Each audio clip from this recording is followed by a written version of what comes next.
নমস্কার বন্ধুরা, সোনাই সোহাগা ব্লগে সবাইকে স্বাগত। আজকে আমাদের বাড়িতে হবে তালের রুটি। সেই রেসিপিটা করবে আমার শাশুড়ি মাতা নিজের হাতে। যেহেতু আমি তালের রুটি করতে পারি না, তাই এবারে আমি তালের খোসাটা ছাড়িয়ে পাল্পটা বের করে দেব। দেখো, খোসা ছাড়ানো হয়ে গেছে। এবারে আমি এই তালের পাল্প বের করবো। এটা বের করা না খুব কঠিন, প্রচণ্ড খাটুনি হয়। খেতে ভালো লাগে কিন্তু খুব পরিশ্রম করতে হয় এই সময়টায়। দেখতে দেখতে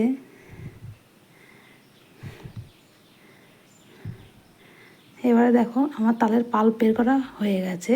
যেহেতু এই উপকরণটি করতে লাগবে আতপ চালের গুঁড়ো আর গমের আটা, 2 রকমের মিশ্রণ দিয়ে এই তালের পাল্পটি ভালোভাবে মেখে নিয়েছে। এইদিকে মাখানো কমপ্লিট হয়ে গেছে। এবারে রুটি বানাতে শুরু করে দিয়েছে।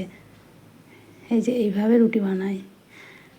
আর এক রকমের হয়, সেটা হচ্ছে কলার পাতাতে হয়, আর এটা এইভাবেই বানাচ্ছে। দেখো, রুটিটা বেলা কমপ্লিট হয়ে গেছে।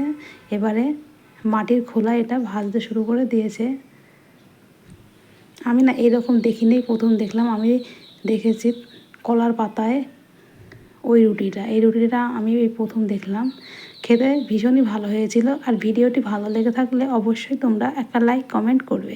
দেখতে দেখতে সব রুটিগুলো এইভাবে ভাজা কমপ্লিট করে নিয়েছে। খেতেও অসাধারণ হয়েছিল। ভিডিওটি আজকের মতো এখানেই শেষ।